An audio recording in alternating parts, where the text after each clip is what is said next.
고린도전서 12장 7절부터 11절까지 각 사람에게 성령을 나타내심은 유익하게 하려 하심이라.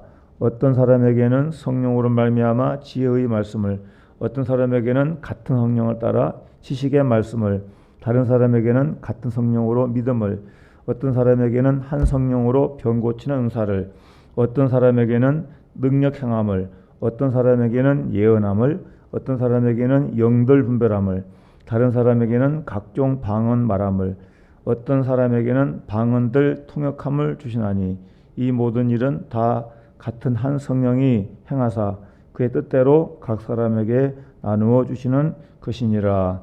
아멘. 12장 31절 너희는 더욱 큰 은사를 사모하라. 내가 또한 가장 좋은 길을 너희에게 보이리라. 아멘. 할렐루야. 저는 오늘 이제 말씀을 통해서 신령한 것을 사모하라 이런 제목을 같이 선고하기 원합니다. 아까 우리가 읽은 말씀의 1절을 보면 형제들아 신령한 것에 대하여 나는 너희가 알지 못하기를 원치 아니한다. 신령한 것이라고 해서 신령한 것. 신령한 것은 한마디로 말하면 이 하나님이 주시는 거예요. 하나님이 주시는 거. 우리가 이걸 성경을 통해서 말하면 하나님은 삼일체 하나님이신데 성부 하나님, 성령 하나님, 성자 하나님, 그러니까 성부, 성자, 성령이 삼위로 역사를 하셔요. 그러니까 신비롭게도 성부, 성자, 성령이 그 안에서는 하나이신데 한 분이신데 각각 독립적인 자리에 위가 있다는 거예요. 자리가 있다는 거예요. 그러니까 또 사역도 각각 다르게 역사를 하시죠. 이건 아주 좀 신비로운 일이죠. 그러니까 이게 신령한 것이라고 하는 것은 성부, 성자, 성령 중에 성령께서 우리 성도들에게 주시는 거예요. 성령님이 우리 성도들에게 각 사람에게 유익을 주시하여, 여기 아까 읽은 7절 말씀 보니까 각 사람에게 성령을 나타내심은, 그러니까 성령을 나타내시는데 성령이 나타난다는 것은 성령께서 무엇인가 우리에게 필요한 것을 주신다는 거예요.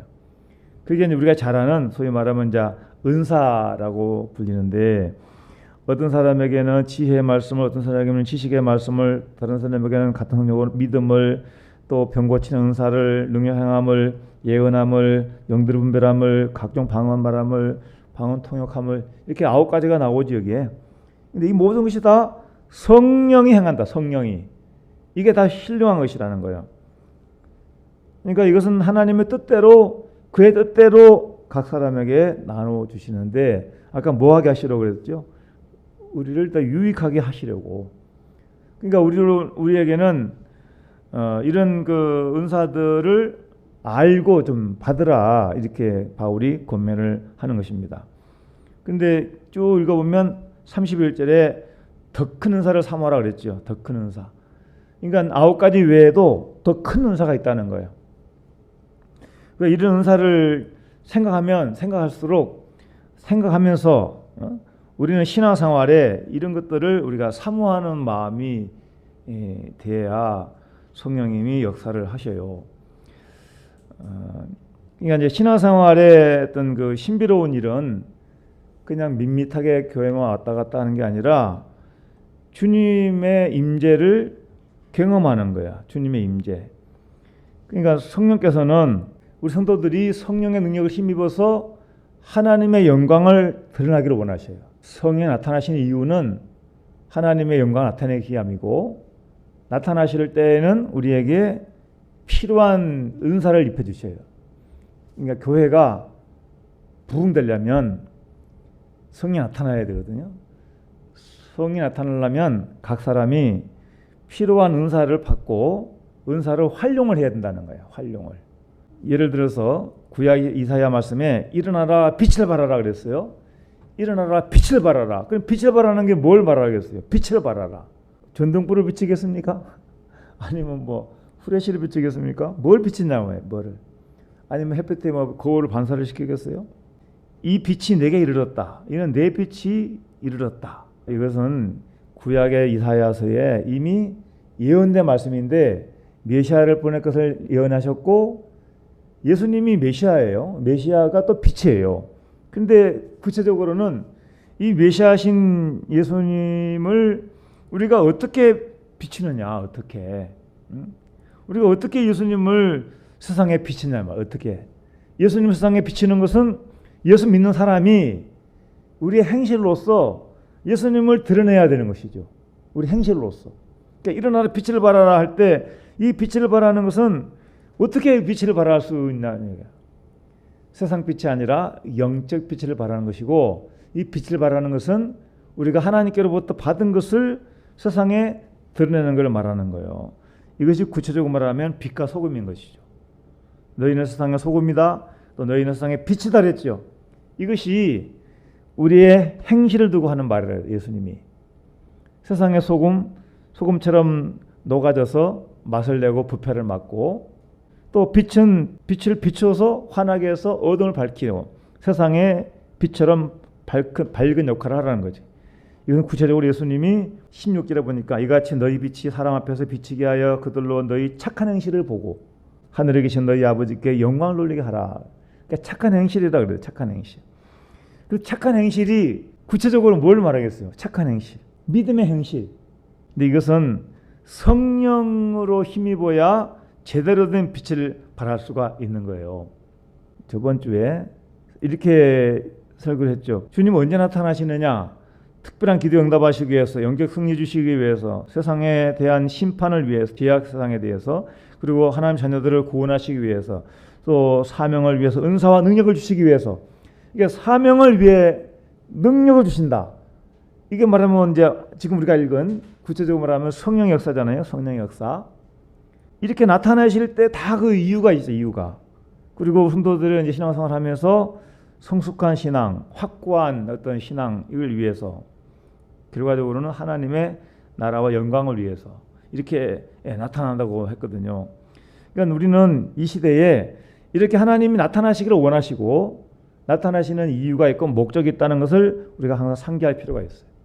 마음속에다 그것을 상기하고 주님이 나타나셔서 하시고자 하는 일을 우리가 좀 알아둘 필요가 있어요. 성령님은 왜 나타나시느냐? 왜? 여러분 옛날에 종교개혁 이후에 교회사의 흐름이 중세시대 때 교회의 폐쇄적이고 독단적이고 잘못된 성경에서 벗어난 그러한 그 교리들을 바로잡는 종교개혁이 일어났고, 종교개혁 이후에 이제 많은 변화가 일어났습니다. 근데 그것도 또 시간이 흐르면서 세속적인 뭐 계몽주의니 뭐 르네상스니 뭐 해가지고 인본주의 영향이 엄청 강하게 바람이 불었습니다. 그러니까 인본주의와 세속주의로 기독교를 부정하고 많은 도전을 받는 그런 시대가 있었어요. 그러니까 지금부터 거의 한 200~300년 전에 한 1700년 당시만 해도 이제 뭐 불가지론이니 뭐 회의론이니 해가지고 계속 기독교를 공격을 해요. 그리고 뭐 책을 쓴 뭐 몰간이나 뭐 휴미나 이런 사람들은 기독교 완전히 부정해. 신령한 거, 우리 은사 이런 거 다 부정하고 성경의 기적 다 무시하고 오직 이성, 오직 인간의 어떤 그 쾌락 이런 것들을 추구하면서 완전히 반성경, 반기독교적인 그러한 행태를 조장을 하고 그런 책들을 많이 써내게 됐습니다. 그러니까 이럴 때 이제 하나님은 믿음의 사람들을 통해서 기도하게 하시는데, 대표적인 사람이 이제 웨슬레와 찰스 웨슬레가 그 인본주의 또 혼합주의 또 이런 그 세속주의 이런 것들 속에서 기도하는 사람들이 일어나기 시작했어요. 얼마나 교회가 위기에 처했냐면은 중세 시대가 이제 약해지고 또 교회가 이제 이렇게 개혁하면서 구개 신교가 싸우면서 거의 30년 동안 전쟁한 역사가 있었거든요. 그 30년 전쟁으로 그 당시에 유럽 인구의 거의 한 3분의 1이 30년 동안 전쟁으로 죽은 역사가 있었어요. 그러니까 참 어두운 역사죠. 그만큼 영적 전쟁이 치열한 시대였는데 이 사이에 이제 인본주의자들이 교회를 공격을 많이 한 거란 말이에요. 예를 들면 볼테르라는 사람은 앞으로 50년 이내에 기독교는 이 지상에서 사라질 것이다. 성경은 사라질 것이다. 이런 식으로 막 큰 소리를 치고, 뭐 당시에 유럽이 엄청 어지러웠습니다. 1789년에는 프랑스 혁명이 일어나서 엄청난 많은 사람이 죽임을 당하고 영국에서는 술집이 우후죽순으로 생겨나서 한 집 걸러 술집이 하나 있을 정도로 시내가 술집 투성이었고 이런 상황이었어요. 이런데 하나님은 가만히 그냥 계시는 분이 아니야. 기도의 사람을 일으키죠.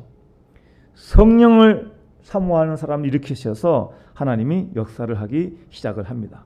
웨슬레의 그 뜨거운 기도, 간절한 기도에 하나님은 응답을 하셔서 역사를 하시는데 어떤 기도를 했냐면 오 하나님이여 영국을 구원하는 일에 생명을 걸 수 있는 정의감의 사나이, 사명감의 사나이 하나님의 말씀을 성경을 영국 사회를 건지려고 합니다. 주님 역사하여 주시옵소서. 간절히 기도해요.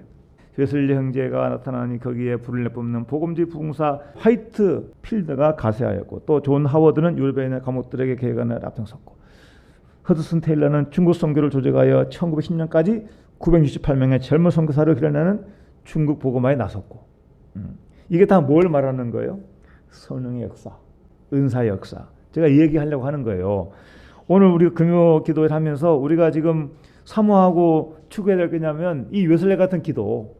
그는 12명을 달라고 기도했는데 우리는 어떤 기도해야 되겠어요? 하나님 저에게도 성령 은사를 부어주시고 세속의 어떤 그 물질주의나 뭐 세상의 과학 만능주의나 인본주의나 이런 걸 따라가는 게 아니라 하나님 영광을 바라보면서 하나님 역사하시기를 위해서 간절히 기도하는 웨슬리 같은 기도가 그게 뭐예요? 성령을 사모하는 기도, 성령 은사를 사모하는 기도. 이런 기도가 들어지면 하나님은 우리 교회도 역사하시고 또 이 땅의 한국교회뿐만 아니라 세계교회에 역사할 줄로 믿습니다. 좀 더 나아가서 웨슬리 기도의 결과적으로 이런 역사가 일어나. 베르나도라는 사람은 런던 거리에 돌아다니면서 7만 명의 고아들에게 말씀을 가르치죠. 데려다가 크리스천을 훈련시키고 윌리엄 부스는 구세군을 창설하여 세상 만민의 구원해내는 대기염을 토하기에 이르렀고 마침내 그 술 취한 도시의 영국 복판에 성서공회가 세워지고 세계 선교본부가 등장하게 되는 그런 기적이 일어나게 된 것입니다. 이런 일은 결코 성령 없이는 될 수가 없습니다. 오직 성령으로. 그러니까 우리가 신령한 것을 사모하는 믿음이 돼야 된다.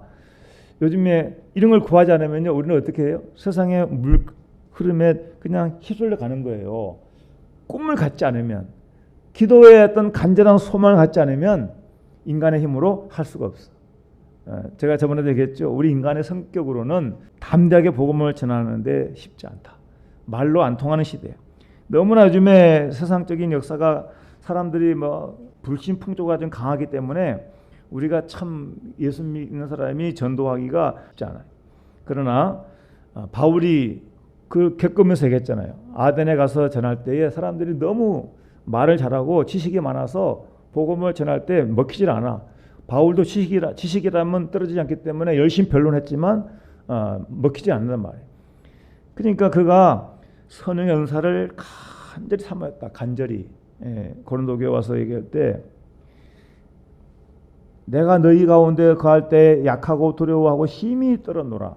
내 말과 내 전도함이 설득력 있는 지혜의 말로 하지 아니하고 다만 성령의 나타나심과 능력으로 하여 너희 믿음이 사람의 지혜에 있지 아니하고 다만 하나님의 능력에 있게 하려 하여노라. 그러니까 사람의 지혜로 안 되겠다. 사람 능력으로 안 되고. 그러니까 성령의 나타나심을 구했다. 능력을 구했다는 거예요. 그러니까 바울은 참 엄청난 믿음의 사람이에요. 그는 지식적으로나 은사적으로 정말로 부족함이 없는 크고 작은 은사를 많이 받은 사람이고 신령한 계시를 많이 본 사람이고. 그러니까 바울의 말은 예수님 말 다음으로 신뢰감이 있는. 그러니까 성경이 성령으로 바울을 통해서 우리에게 전달된 것이죠. 우리는 주님 앞에 사모하는 마음을 가지면서 간절히 구해야 되겠습니다. 우리에게도 신령한 은혜를 달라고. 우리가 뭘 가지고 주를 전할 수 있을까?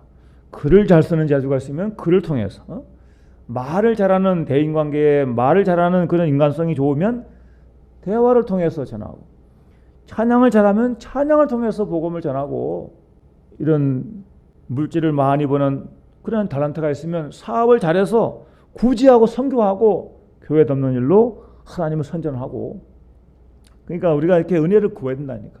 우리가 읽은 고린도전서의 9가지 은사와 또 사랑의 은사가 나오지만 로마서까지 말씀 보면 가르치는 거, 섬기는 거, 구제하는 거 다 은사예요. 다 은사. 전도도 은사고. 그러니까는 의무와 동시에 은사인 게 많은데 우리는 이 시대에 갈수록 우리는 은사 없이는 안 된다. 하나님의 능력 없이는 신앙도 지키기 힘들다. 그러니까 믿음도 성령의 은사적인 믿음은 역사가 나타나요. 역사가. 그냥 보편적인 예수를 믿고 구원받는 뿐만 아니라 삶의 현장에서 홍해바다가 갈라지는 기적, 여리고가 무너지는 기적, 그런 기적이 하나님 믿는 믿음 속에서 일어난다는 것입니다. 오늘 기도할 때 하나님의 은혜를 사모하시기 바랍니다. 지혜가 부족하면 지혜를 구하라 그랬어요. 야고보서 말씀에 누구든지 지혜가 부족하거든 후주시고 뿌리지 않으시는 하나님께 구하라. 그러면 주시리라. 의심하지 말고 구하라 그랬어요. 엘리야와 같은 믿음을 구해야 되겠습니다. 엘리야는 우리가 똑같은 성령 가진 사람이지만 그가 그 악한 시대에 비가 오지 않기를 기도했더니 비가 오지 않았고, 또 하나님의 역사가 필요할 때 간절히 비를 구했더니 하나님께서 비를 내리셨고, 이 시대에도 나라가 지금 엄청난 영적으로 혼탁합니다. 영적으로 나라를 위해서 기도해야 되고, 지금 저 대형교 목사님들이 국회 앞에서 그 1인 시위하는 거 굉장히 고무적인 일이잖아요. 참 저는 아주 너무너무 잘한다고 생각해요. 법이 한번 잘못 만들어지면 그 법대로 한다면 교회가 바른 소리를 못하게 되거든요. 죄를 죄라고 말 못하거든. 우리가 언제 교회가 뭐 동성애자들을 차별한 적이 있습니까? 사랑하지만 구원하기 원하지만 죄는 죄라고 말을 할 수 있는 자유가 있어야 되는데 그 입을 막겠다는 거예요. 그 법이. 이거는 당연히 그 법을 막아야 되는 거예요. 잘못된 법을 고쳐야 되는 것이죠. 하나님께서 역사하시기를 우리가 기도하면서 이런 시위도 하면 더 하나님께서 강권적으로 역사할 줄로 믿습니다. 여러분 개인에게도 마찬가지입니다. 어떤 몸이 아프면 병 고치는 은사가 있기 때문에 몸이 아픈 것도 기도해서 나올 수가 있습니다. 가정 영적으로 시련이 있고 환경적으로 갑갑하면 가난도 기도해서 극복할 수가 있는 것입니다. 질병, 가난, 환경, 자신의 어떤 명예 모든 거 주님 앞에 기도하여 얼마든지 바뀔 수가 있는 것입니다. 그래서 기도하는 것이고 하나님은 그런 기도를 통해서 역사하시고 영광받기를 원하시는 것입니다. 오늘 이런 믿음 가지고 이런 소망 가지고 하나님 앞에 기도해서 다 응답받고 승리하고 영광 돌리는 복된 삶을 살게 되시기를 주의 이름으로 축원드립니다. 같이 기도하겠습니다. 아버지 하나님, 오늘 말씀을 가지고 신령한 것을 삼으라는 말씀을 상고했습니다. 이미 믿는 사람들은 다 아는 은사적인 말씀을 들었지만은 사실 우리가 하나님의 은사가 아니라도 살 수 있다는 생각을 하고 구하는 믿음이 점점 식어지는 시대에 살고 있습니다. 그러나 세상은 더욱더 인본주의와 세속주의와 물질만능주의가 팽배해지는 가운데 하나님의 은사가 없이는, 성령 나타나심이 없이는 결코 믿음의 성장이나 교회의 부흥이 날 수가 없음을 압니다. 주여 우리에게 믿음 주시고 은사 충만, 성령 충만, 능력 주셔서 우리의 삶을 통하여 예수 그리스도의 진리의 빛을 발하도록 역사하여 주옵소서. 주님께서 역사하시고 지켜주시고 인도하시기를 간절히 바라오며 사람 많으신 예수님의 이름으로 기도드리옵나이다. 아멘.